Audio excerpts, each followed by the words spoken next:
ल हेर्नु त यो हरेक वर्ष सोधिरहने कुरा हो। अब हरेक वर्ष चाहिँ हामी यसको बारेमा भिडियो बनाउँछौँ, तर भिडियो कहाँ कहाँ जान्छ विद्यार्थी भाइ बहिनीहरूले भिडियो ट्याक्क पाउनु हुँदैन। त्यही भएर अहिले पनि यो सेमै भिडियो हो है, लास्ट पनि बनाएको थियौँ हामी। के छ, आर्मी वेलफेयर फन्ड अन्तर्गत होइन, को विद्यार्थीहरू पढ्न पाउनुहुन्छ, अनि त्यसपछि के डकुमेन्टहरू चाहिन्छ उहाँहरूलाई भन्ने कुरा हो है। आज यसमा हामी कुरा गर्छौँ। हेर्नुहोस्, सबैजनालाई थाहा छ, मेन इम्पोर्टेन्ट पोइन्टलाई मैले हाइलाइट गरेर राखिदिएको छु है। एकचोटि यो नोटिस पनि पढ्नु। 2 दिन अगाडि नै हिजो भर्खरै आएको नोटिस हो यो पनि। एमबिबिएस, बिएससी नर्सिङ, बिएनएस, बिपिएस र बिएसएमएलटी यो चाहिँ कोर्सहरू युजी अन्तर्गत होइन पढ्न पाइन्छ। केमा? नेपाल आर्मीमा। अन्डर त तपाईँको के छ, नेपाल आर्मी वेलफेयर फन्ड। अब जसमध्ये हामीलाई थाहा छ कि 100वटा सिट छ भने 49वटा सिट चाहिँ नेपाल सैनिक को यो के छ, नेपाल आर्मीको वेलफेयर फन्ड अन्तर्गत पढ्न पाइन्छ 49। त्यसमा यो भयो। अब यसमा चाहिँ कसले धेरैजनाले सोध्नुहुन्छ कि के सोध्नुहुन्छ भन्दाखेरि रिटायर भएकोले पाउँछ कि पाउँदैन भनेर भन्नुहुन्छ। अनि त्यसपछि यो करेन्टली भएको सेनाको छोराछोरीले पनि पाउनुहुन्छ पढ्न, र अर्को भूतपूर्व सेनाको छोराछोरीले पनि पाउनुहुन्छ है। यो आरक्षित गरेको छ उहाँहरूको लागि। ठिक छ, ओके। कतिजना? 49% छ। त्यो तपाईँले पाउनुहुन्छ कि पाउनुहुँदैन भन्ने कुरा तपाईँले बुझ्नु पऱ्यो। भूतपूर्व हो भने पाउनुहुन्छ र करेन्टली हो भने पनि पाउनुहुन्छ। अब पाउनुहुन्छ भने के कुरा डकुमेन्ट गर्नुपर्छ त नि सब्मिसन भन्ने कुराको बारेमा जानकारी छ। र हेर्नुहोस् त, अब यो भइसकेपछि यो अहिलेको लागि हो 79, 80 को लागि। अब यसमा कुरा गर्दाखेरि जब हामीले अनलाइन फर्म भरिन्छ नि, हेरौँ त के भनिरहेको छ भन्दाखेरि यहाँ जब हामी यसमा त अनलाइन फर्मको यहाँ कुरा गरेको छ, यसमा पनि डकुमेन्टको बारेमा कुरा गरेको छ। जस्तै आवेदन दिँदाखेरि के डकुमेन्टहरू चाहिन्छ भनेर सोधेको छ। हेर त, निकायबाट प्रमाणित गरेको प्रमाणपत्रहरू के चाहिन्छ त नि भनेर भनेको भन्दाखेरि बावाला सैनिक सन्ततिको हकमा निजको बाबुआमा सम्बन्धित कार्यरत युनिटबाट नाता, हेर भनेको कार्यरत युनिटबाट नाता प्रमाणित गरिएको सिफारिस, भनेको कार्यरत कहाँनिर हुनुहुन्छ त्यो युनिटबाट चाहिँ नाता प्रमाणित गरिएको सिफारिस चाहियो। यदि भनेको बहालवाला भनेको अहिले करेन्टली वर्किङ हुनुहुन्छ भने पत्र चाहियो। तथा भनेको भूतपूर्व सैनिक सन्ततिको हकमा निजको बाबु आमाको पेन्सन पट्टा होइन र सम्बन्धित स्थानीय निकायबाट, यो चाहिँ कहाँबाट गर्ने? यो चाहिँ तपाईँको स्थानीय निकायबाट गर्ने। तर अर्को भनेको कुन छ? बाबावालाको लागि कहाँबाट गर्ने? हेर्नुहोस् त, युनिटबाटै गर्नुपर्ने रहेछ। यहाँनिर भनेको छ पेन्सन पट्टा नम्बर समेत खुल्ने नाता प्रमाणित पत्र चाहिँ गर्नु पर्यो, र त्यसको स्क्यान वा फोटो समेत आवश्यक पर्ने कागजमा समावेश गरिएको छ। यो कुराहरू चाहिँ समावेश गरिएको छ भनेको छ।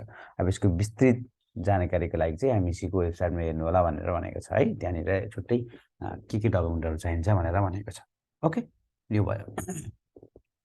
अर्को नेक्स्ट कुरा चाहिँ भनेर के भनेको छ यहाँनिर भन्दाखेरि तपाईँको जब हामी फर्म भर्नुहुन्छ नि, तपाईँले के छ, फर्म फिलअप भयो, किनकि फर्म त स्टार्ट भइसकेको छ, र फर्म फिलअप गर्नुभयो, र फर्म फिलअप गरिसकेपछि भने यहाँ के भन्नु छ, तपाईँले फर्म फिलअप गरिसकेपछि फर्म फिलअप हेर्नुहोस् त समापन गरे पश्चात भनेर फर्म फिलअप गरिसकेपछि तपाईँले यहाँनिर यो के छ, परिशिष्ट कमा बमोजिमको विवरण भरी अनिवार्य रूपमा श्री सैनिक कल्याणकारी निर्देशालयमा अनलाइन माध्यमबाट यो मेलमा पठाउनु भनेर भनेको छ तपाईँलाई। ठिक छ, अब यहाँनिर दिएको छ तपाईँको हेर्नुहोस् त, परिशिष्ट कमा के चाहिन्छ त नि भनेर भनेको छ। नेपाल आर्मी वेलफेयर फन्ड क्याटेगोरीमा आवेदन दिने विद्यार्थीले भर्ने विवरण, यो विवरणहरू तपाईँले के गर्नु पर्यो? फिलअप गर्नु पर्यो। ठिक छ, यो सबै विवरणहरू सबैले फिलअप गरेर तपाईँको नाम,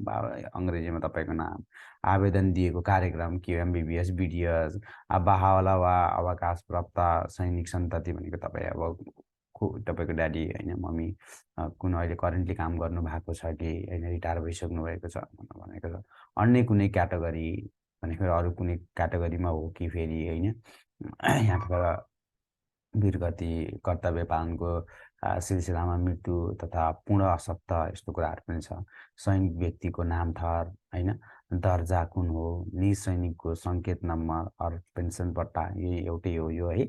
निजसँगको विद्यार्थीको नाता, छोराछोरी के हो, तपाईँको सम्पर्क नम्बर र यो इमेल ठेगाना, यो सम्पर्क नम्बर र इमेल ठेगाना तपाईँको दिनु होला। र यो जुन चाहिँ तपाईँको तपाईँको भनेको छ नि त, हेर्नुहोस् त्यहाँनिर के भनेको छ, आवेदनिक विद्यार्थीले भर्ने हुन्छ यो तपाईँले दिनुपर्ने हुन्छ। यो चाहिँ एमइसीको फर्ममा जुन हाल्नु भएको छ इमेलहरू, यो करेन्टली भएको दिनु होला है।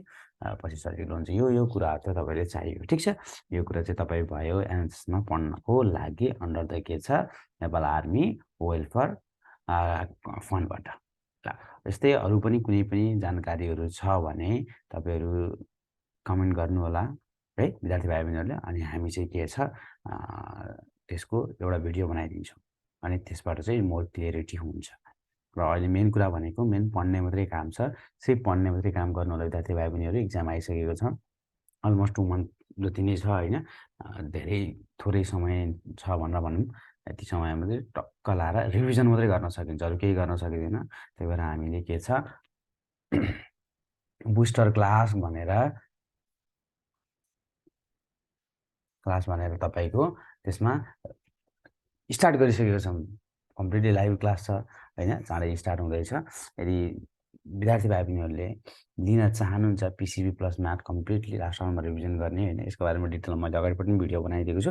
तर यो यदि लास्ट आवरमा हुन्छ नि, अब के पढ्ने कसो गर्ने, अलिकति मेन्टरसिप नपुगेको यस्तो कन्डिसनमा हुनुहुन्छ भने ठिक छ, राम्रोसँग पढिरहनु भएको छ, एकदम फ्लोमा गएको छ, एकदम 80-90को स्पिडमा छ, एकदम पर्फेक्ट छ भने you don't need to take this course. यो लेख्नु पर्दैन। तर अलिकति के छ कन्फिडेन्स लो भइरहेको छ, 100 घटिरहेको छैन, 120-30 आएको छ।